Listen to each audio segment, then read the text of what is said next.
Good morning. This is Smarty Pants, Grammy Smarty Pants, and I welcome all of you. Do you see my hat? See that? Native Pride? I don't know how good you can see it. And this is my good luck charm. It was made by an indigenous person. Now, I got all these from Gray Feather. Uh, they have bingo hall. They have lots of I think two or three restaurants I was told, and they have a casino and gift shop. That's where I got my stuff. Really, really nice place, and if you're in Calgary, I would suggest go and visit it. It's called Grey Eagle, and nicest person in the gift shop, close to. Well, I think it's close to the entranceway. It's also right near the bingo hall. I don't know the place except I went to have breakfast once. Breakfast is inexpensive and good.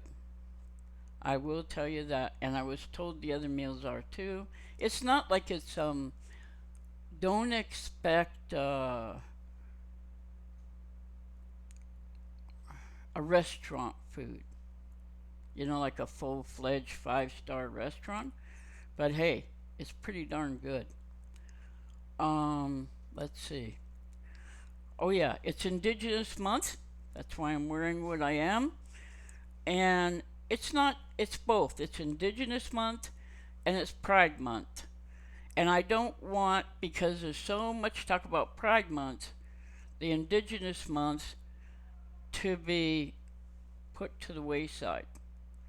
Because let's all celebrate our sisters and brothers who are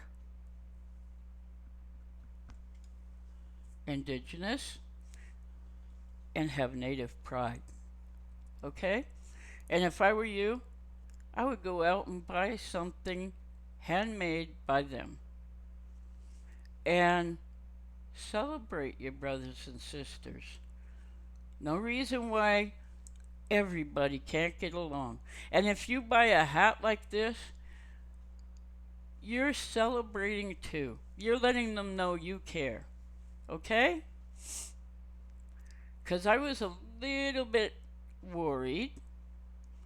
My girls have a little bit of uh, Cree blood.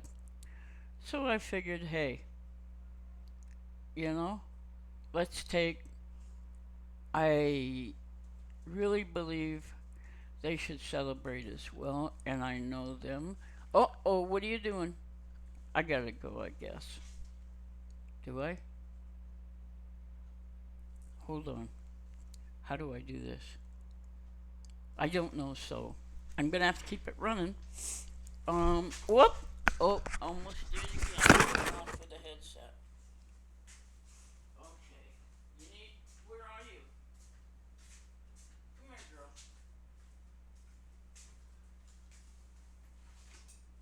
I'm feeding my dog in case you're wondering, and if you can hear me, because, well, I got up and did this and started the podcast after I got dressed and didn't feed him, and I'm supposed to do that first.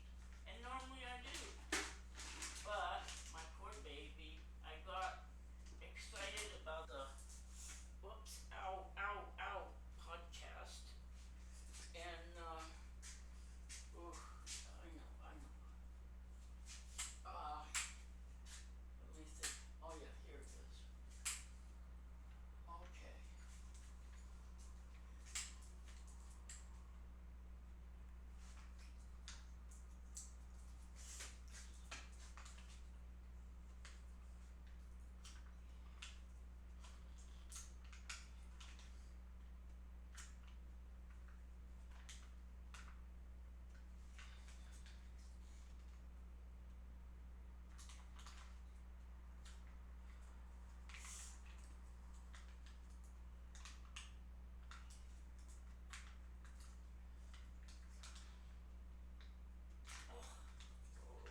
I'm sorry. I didn't mean to leave you like that, but animals come first. And I don't know how. I hardly, well, I don't remember the last time I forgot about my poor dog. I don't normally forget about animals, period. But I guess I was excited about this morning because I don't have a lot of time, although I just wasted a lot, didn't I?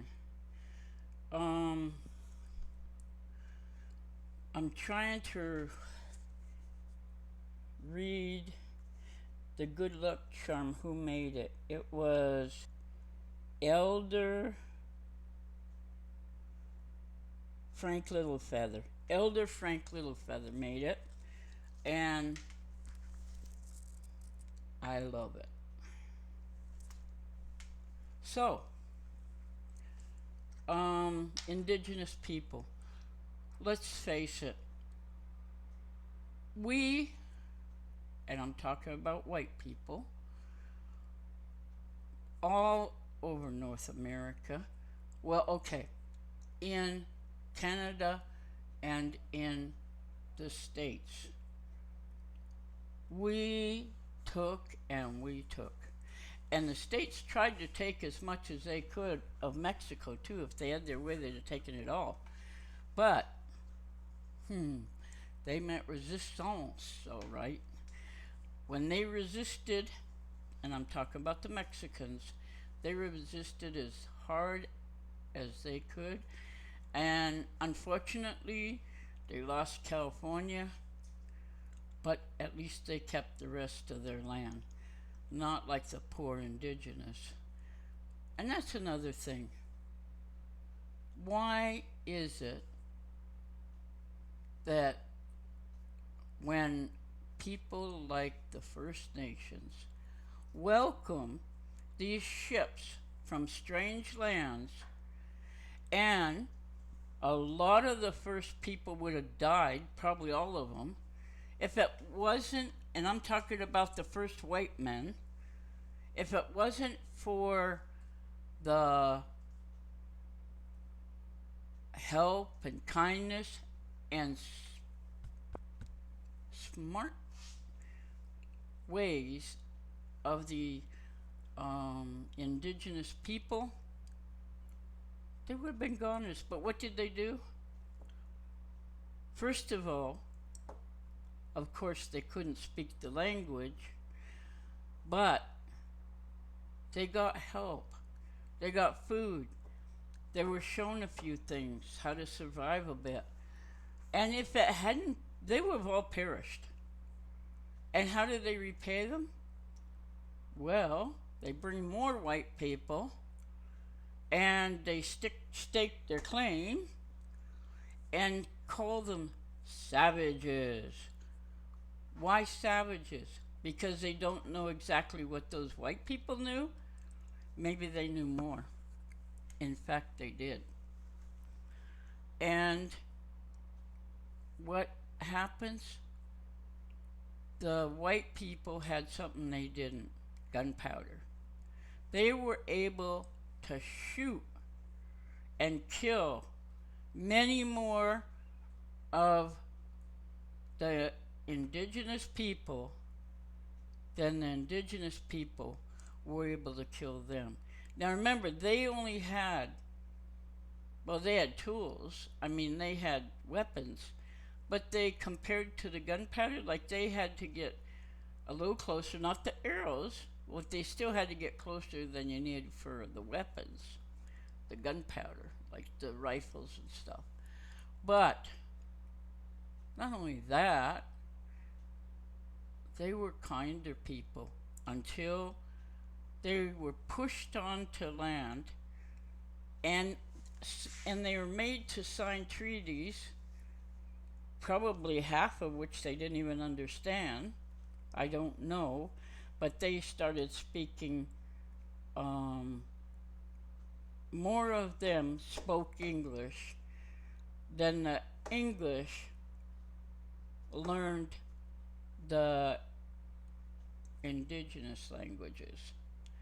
And And so who's smarter?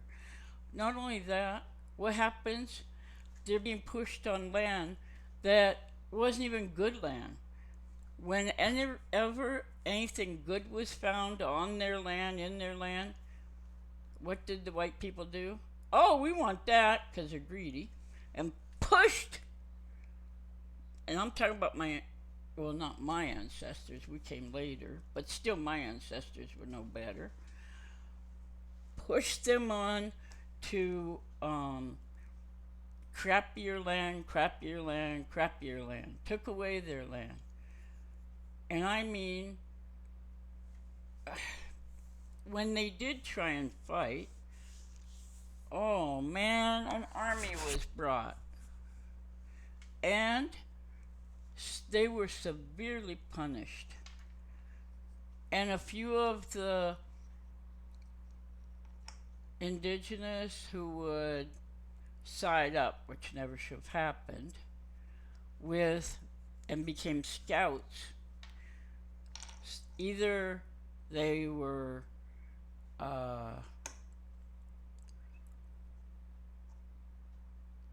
wanting to better their self and their family, or just themselves, scared that they would perish too or be forced onto that crappy land. And when they weren't needed, they were like, okay, go back with your people. But the ones that were, well, they didn't have a name at first except half breed. But the people who were Métis, the result of white and indigenous, those poor people, they were like, they had it bad. Really, the indigenous didn't much want them, most of them anyway, and the same with the white people. Most of them were so screwed up because nobody really wanted them, and so they would try and pass for one or the other. A lot of them. And then later they got smart and decided, hey, we should count as indigenous too, and maybe not totally, but we're called Métis, and they were proud. And most of them came from fur traders, and the fur traders would be here with no family, no nothing, and they would take up with an indigenous woman. Some were good and some were bad, and I mean white people. So, some were looked after good, but most not good.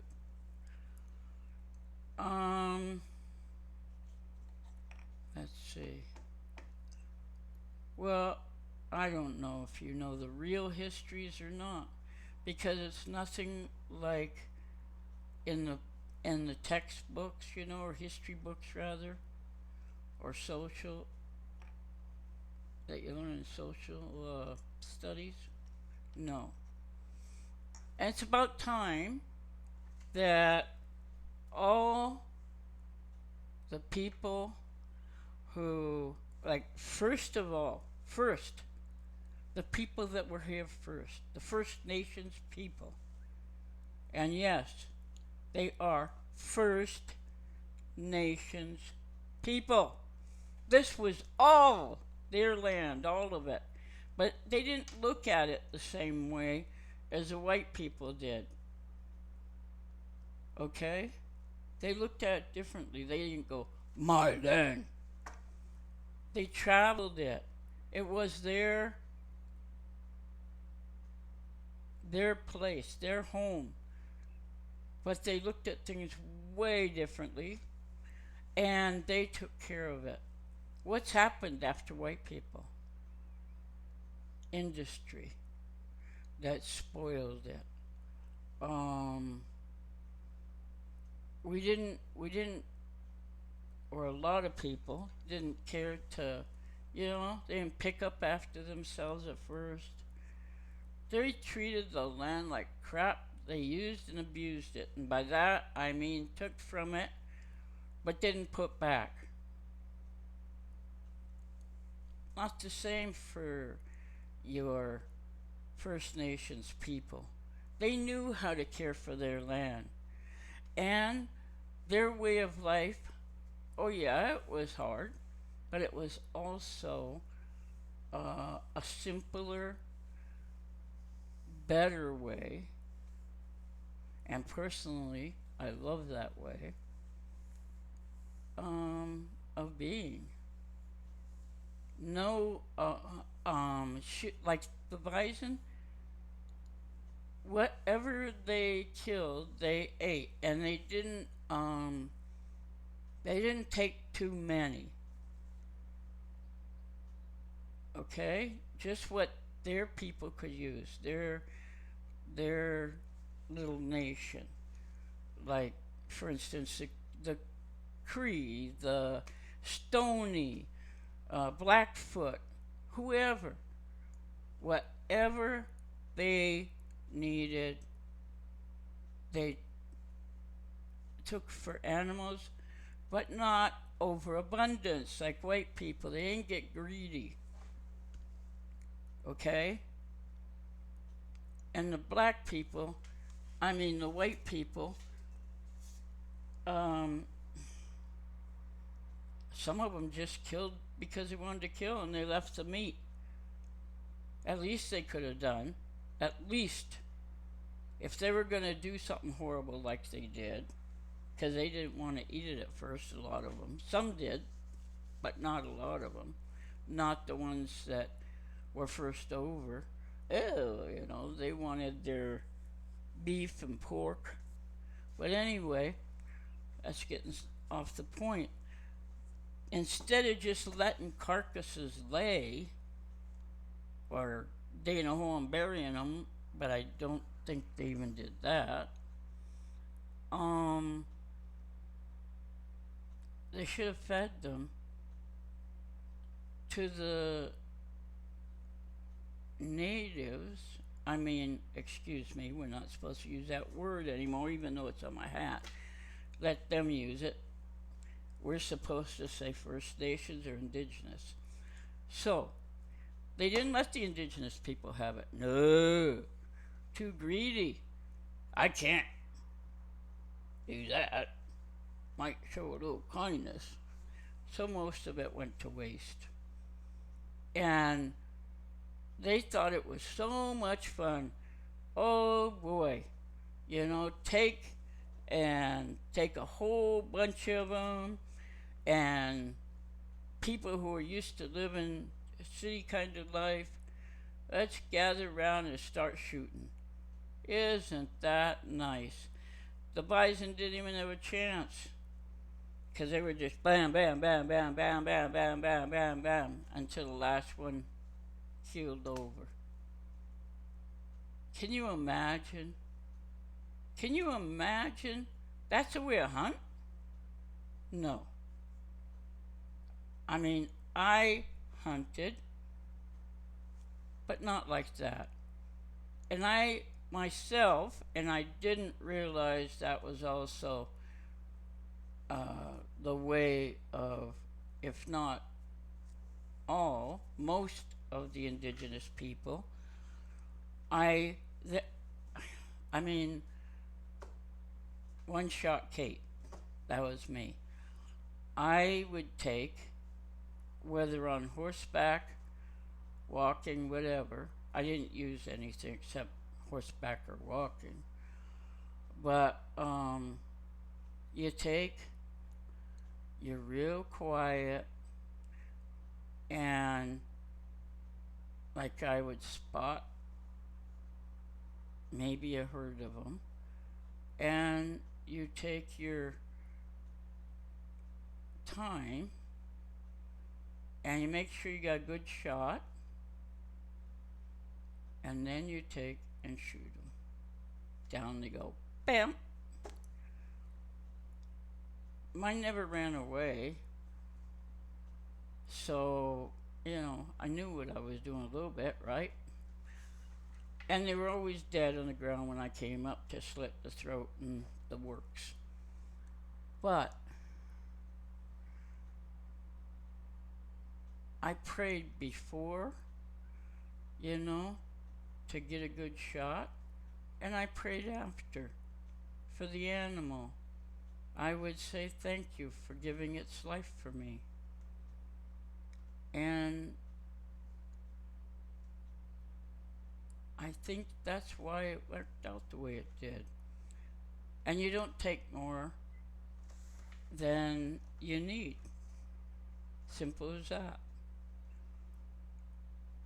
And I was quite happy that way. I lived in a pretty remote place in northern BC. Um, and it wasn't the easiest, but to me, I loved it. Checking fence with my horse, sometimes my daughter. I loved it. I really, truly loved it. But it wasn't good because still, that land,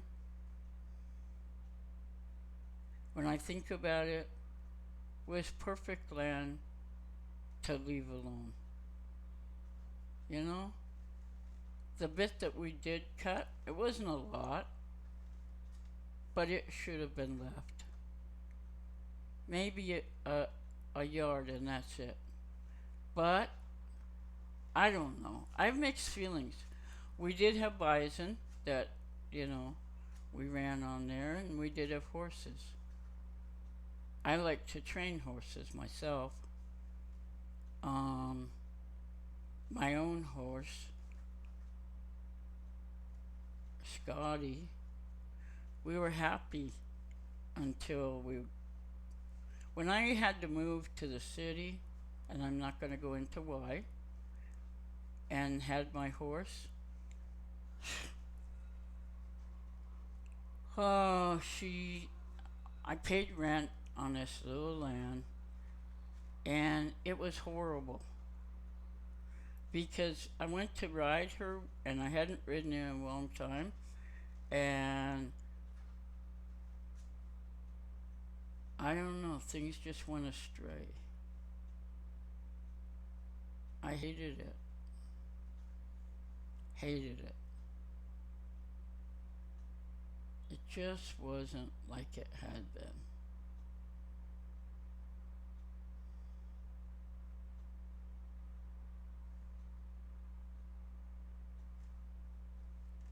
My horse and I weren't happy. She was prancing and rearing because, oh my God, the woman that owned the place, I wanted to go out along the road, and she's like, so we didn't. She walked ahead of us. This is how pathetic it was, and opened gate after gate. And so then she grabbed onto my horse's um, bridle and led me, pissed me off. I wanted to kick her. I mean, I trained the damn thing. I knew what I was doing, and she acted like I didn't. I ever see her again, I think I will take my anger out because I was so upset that I did something I shouldn't have.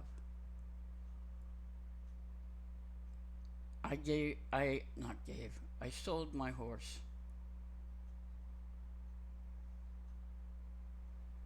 I was angry.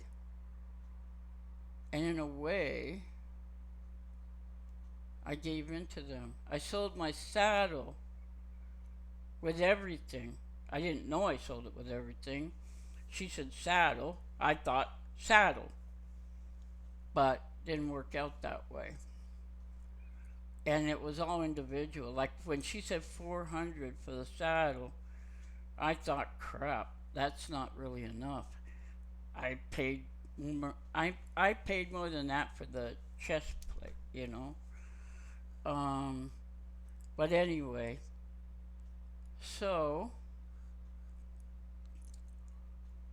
she took the works for 400. Yeah, pads, everything. Hated it when I found out. But no, I didn't talk to her. I should have. I should have said, look, you said saddle. And the saddle was worth a lot more than what she paid, $400. I don't know. I was always suckered. And I never could say no. Try me now. I think I can. Anyway, that's it for today. Um, I will be talking to you soon. And it's a lovely Monday morning. I forget what the date is. Oh, that's smart. Uh, it must be like the 27th, maybe? Monday the 27th? I'm not sure. But anyway, uh, I will talk to you all later. Don't forget about our sisters and brothers who are indigenous. And remember, we've got to all get together and show the world what can be. And I mean it. Let's be nice. Really. And let's get some of the stigmas out of the way and stop it. For instance, with the indigenous people calling all of them lumped together in one, nothing but drunks. That's not true. There's a lot of hard-working indigenous people, and the drunks. Maybe you should look into their history a little bit. They have a reason they're that way, and druggies, but not all of them are. And I hate to say it, who's to blame? Our white ancestors. Okay? And by the way, it wasn't just here, all over. You think that we're the only people that have a bad history like we do? No. Almost, well, I would guess 90% of Earth's populations, the people, have very bad history. Very. I mean, there was a lot of corruption everywhere. But anyway, see you later, and God bless.